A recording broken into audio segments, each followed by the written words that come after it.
जी, तो हमने पिछले वीडियो में यानी कि 5 नंबर वाले वीडियो में हमने बात की थी वैरायटी के सिलेक्शन की, जो कि बहुत महत्वपूर्ण कदम है पपीता की खेती में। सबसे पहले जिसे लिया जाता है कि आप किस वैरायटी के साथ जा रहे हैं। तो इस वीडियो को सुनने के पहले आप ज़रूर हमारे पिछले वीडियो सुने, ताकि आप यहाँ तक पूरी बात को अच्छे से समझ सकें। और अभी हम इस वीडियो के अंदर बात करने वाले हैं ज़मीन के चुनाव की। मतलब कि जो किसान पपीते की खेती करने का निर्णय कर रहे हैं, वो लोग किस प्रकार की ज़मीन को चुने, या खेती करने का निर्णय लेने के पहले यह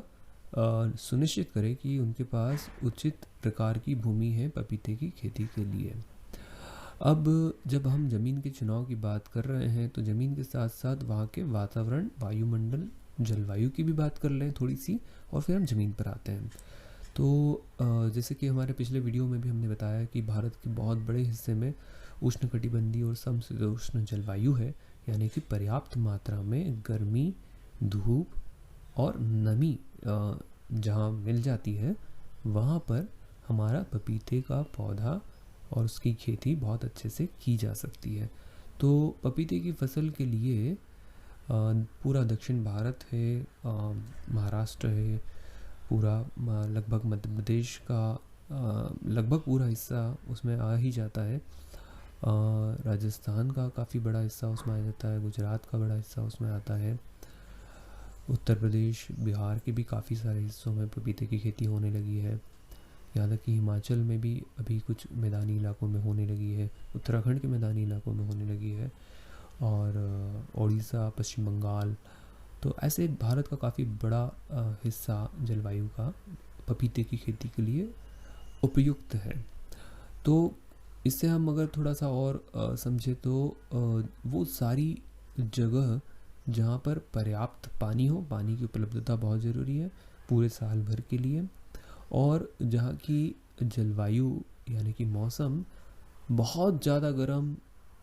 रूखा सूखा, या बहुत ही ज़्यादा ठंडा, जहाँ बर्फ़ जम जाती हो, जहाँ पारा शून्य के करीब जाता हो,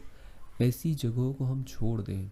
तो लगभग सारी जगह पर भारत में पपीते की खेती की जा सकती है।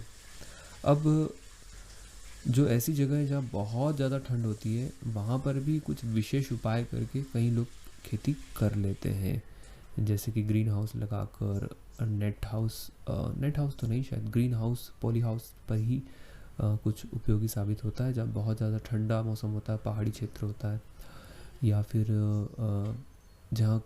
बहुत ज़्यादा ठंड नहीं लेकिन फिर भी पारा ज़ीरो के आसपास जाता है, जैसे यूपी के कई हिस्सों के अंदर, राजस्थान के ऊपरी हिस्सों के अंदर, और बिहार के ठंडी जगहों वाले हिस्सों में, हिमाचल की ठंडी जगहों वाले हिस्सों में, जहाँ पारा जो है ज़ीरो के आसपास जाता है, जहाँ बर्फ़ जम जाती है, जहाँ फ्रॉस्ट होता है, यानी कि जहाँ पर बर्फ़ जो है वो पत्तों के ऊपर जो सतह होती है पानी की, उस पर जम जाती है। तो वहाँ विशेष उपाय करके जहाँ पर ठंड एक्सट्रीम नहीं होती, यानी कि -5, 3, 2 इस तरह से नहीं होती, बल्कि ज़ीरो के आसपास जाती है, वहाँ पर भी आप क्रॉप प्रोटेक्शन का उपयोग करके पपीते की खेती की जा सकती है। क्रॉप प्रोटेक्शन एक क्रॉप प्रोटेक्टिव एक मटेरियल होता है, एक नॉन मूविंग क्लॉथिंग मटेरियल होता है, यानी कि एक तरह का नॉन मूविंग क्लॉथिंग कपड़ा होता है, जो कि इंडस्ट्रियल यूज़ में भी आता है और एग्रीकल्चर यूज़ में भी आता है, जो कि आप ऑनलाइन अगर सर्च करेंगे नॉन वूविंग मटेरियल, और या फिर आप लिखेंगे क्रॉप प्रोटेक्टर, तो उससे वहाँ पर भी बेहद ठंड से बचाव किया जा सकता है, जहाँ पर पारा शून्य के आसपास होता है। बाकी रही बात जहाँ बहुत ज़्यादा सूखी गर्मी, जो रेगिस्तानी क्षेत्र है, वहाँ पर ये फसल नहीं की जा सकती, क्योंकि वहाँ की तो भूमि भी उपयुक्त नहीं होती है। और फिर रही बात बाकी हिस्सों की, तो वहाँ की जा सकती है। अब ज़मीन में आपको क्या देखना है? ज़मीन में आपको विशेष रूप से यह ध्यान रखना है कि आपकी जो ज़मीन है उसका ढाल वह सही हो।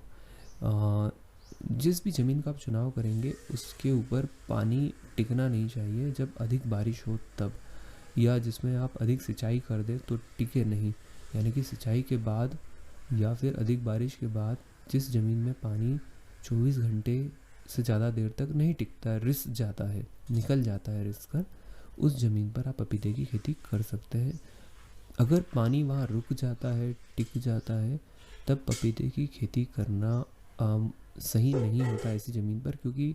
ज़्यादा नमी जब होती है पानी के अंदर, जहाँ पर बारिश लगातार 2 दिन हो गई और फिर उसके बाद अगले 2-3 दिन पानी रुक गया ज़मीन के अंदर, तो वो पौधे की जड़ों को ख़राब कर देता है, उसे गला देता है। तो ज़मीन में ढाल होना बहुत ज़रूरी है, ज़मीन में पानी का निकल जाना बहुत ज़रूरी है। इस तरह की ज़मीन का चुनाव करें। फिर ज़मीन का कलर, उसका टेक्सचर, तो लगभग सारी तरह की ज़मीन के कलर और टेक्सचर में हमने देखा है पपीते की खेती होते हुए, काली मिट्टी में भी, लाल मिट्टी में भी, पीली मिट्टी में भी और बलुआ रेती मिट्टी में भी। तो टेक्सचर और कलर का फ़र्क बहुत ज़्यादा नहीं होता है, लेकिन हाँ, बस ये ध्यान रखना है कि नमी अगर ज़मीन में बहुत ज़्यादा पकड़ कर रखती हो, ऐसी दलदली टाइप की ज़मीन हो, या जहाँ बहुत ज़्यादा नमी बनी रहती हो, स्थानीय भाषाओं में उसके लिए अलग अलग नाम होते हैं इस तरह की ज़मीन के लिए, जैसे कि जहाँ पर नमी की मात्रा बहुत ज़्यादा होती हो, तो ऐसी ज़मीन का चुनाव नहीं करना है। और बिल्कुल पथरीली ज़मीन भी नहीं होनी चाहिए कि जहाँ पर एकदम पहाड़ी नुमा पथरीली सा इलाका है, वहाँ पर भी यह खेती नहीं की जा सकती। जहाँ पर मिट्टी की गहराई कम से कम 1.5 से 2 फीट हो, हालांकि 1 फीट में भी हो जाता है, बट हम रिस्क नहीं लें। हम कम से कम 1.5 से 2 फीट मिट्टी की एक अच्छी परत जहाँ पर हो, ऐसी ज़मीन का चुनाव करना है हमें, जहाँ पर ये सारी चीज़ों का आप ध्यान रखें। साथ ही साथ पानी का विशेष ध्यान रखना है कि आपके पास भरपूर मात्रा में पर्याप्त पानी होना चाहिए। आप ड्रिप से करेंगे तो किस तरह से मैनेज कर पाएंगे, अगर आप पानी को फ्लड इरिगेशन के यानी कि बहाव के द्वारा देंगे तो किस प्रकार से मैनेज कर पाएंगे, उसमें आपको कितना पानी लगेगा, इसको आपको देखना पड़ेगा। इसका एक कैलकुलेशन अपने अनुभव से, पिछले वर्षों के आपके पानी के स्रोत के जो आपको परिणाम बताए उसके आधार पर आप तय कर सकते हैं। और इसी के साथ एक और सलाह हम देते हैं कि जब भी कोई नया किसान पपीते की खेती करने जाता है तो हम उसे हमेशा सलाह देते हैं कि वह छोटे स्थान से, यानी कि अगर किसी को जैसे 2 एकड़ 3 एकड़ करनी है तो हम उसे कहते हैं कि भैया पहले आप आधे एकड़ में कर देखो और उसका अनुभव लो। किसी को 5 एकड़ या 10 एकड़ की किसी की क्षमता है कि वो कर सकता है और करना चाहता है, उसकी आर्थिक स्थिति है कि वो 5 एकड़ या 10 एकड़ पर करना चाहता है, तो हम उसे कहते हैं कि भैया आप 1 एकड़ पे करके देखो। ये आधा एकड़ 1 एकड़ कर देख कर अनुभव लीजिए, और इस अनुभव के आधार पर फिर आप 2 एकड़ 4 एकड़ 5 एकड़ 10 एकड़ 50 एकड़ 100 एकड़ जितनी मर्जी आप बड़ा काम कर सकते हैं जब आपके पास एक बार अनुभव आ जाता है। तो बहुत महत्वपूर्ण है अनुभव लेना। हमारे द्वारा मार्गदर्शन देने की कोशिश की जाएगी। हम मार्गदर्शन देने के लिए अलग अलग वीडियो भी बनाएंगे इन सारे विषयों पर, लेकिन एक स्वयं का अनुभव है वो बहुत महत्वपूर्ण होता है। साथ ही साथ अगर कोई और अन्य कृषक आपकी जान पहचान में, आपके एरिया में या कहीं और जिनको आपकी जानकारी में है जो पपीते की खेती कर रहे हैं या कर चुके हैं, तो आप उनसे भी ज़रूर बातचीत करें और उनकी जो सलाह है, मार्गदर्शन है, उसको भी ध्यान में रखें।